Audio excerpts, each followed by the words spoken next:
પુણાની સુમન શાળાની આસપાસના ગેરકાયદેસર બાંધકામ દૂર કરવા કોંગ્રેસ મેદાનમાં ઉતરી છે। મળતી માહિતી મુજબ 1 મહિના પહેલા મયુરે પુણા તળાવ પાસે આવેલી સુમન શાળાની મુલાકાત લીધી હતી। આ મુલાકાત દરમિયાન મેયરને શાળાની આસપાસ ગેરકાયદેસર બાંધકામ હોવાનું જાણવા મળ્યું હતું।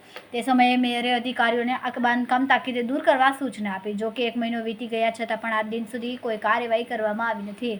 કોંગ્રેસના આક્ષેપ છે કે અધિકારીઓ મેયરની સૂચનાને અવગણતા હોય છે। કોંગ્રેસના આગેવાનોએ કહ્યું કે જો અધિકારીઓ મેયરનું ન માનતા હોય તો તેમને રાજીનામું આપી દેવું જોઈએ।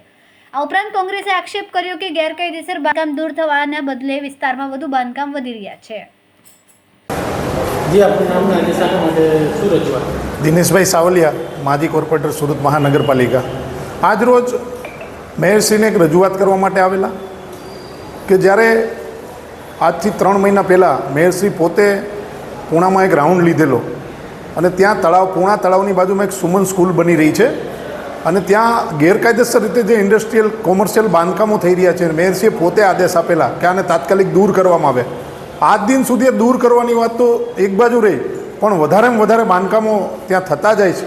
એટલે અમે મેયરશ્રીને યાદ કરાવવા માટે પણ આવ્યા છીએ અને આ સુરત મહાનગરપાલિકાનું તંત્ર જાણે ભ્રષ્ટાચારનો અડ્ડો બની ગયો એવું લાગી રહ્યું છે અને સુરત મહાનગરપાલિકાના માન્ય કમિશનરશ્રીને પણ અમે કહીએ છીએ કે કાં તો આપ આ ભ્રષ્ટાચારના ભાગીદાર બની ગયા છો અથવા તો આપનું કંઈ ચાલતું નથી, તો નૈતિકતાના ધોરણે આપણે તાત્કાલિક રાજીનામું આપી દેવું જોઈએ।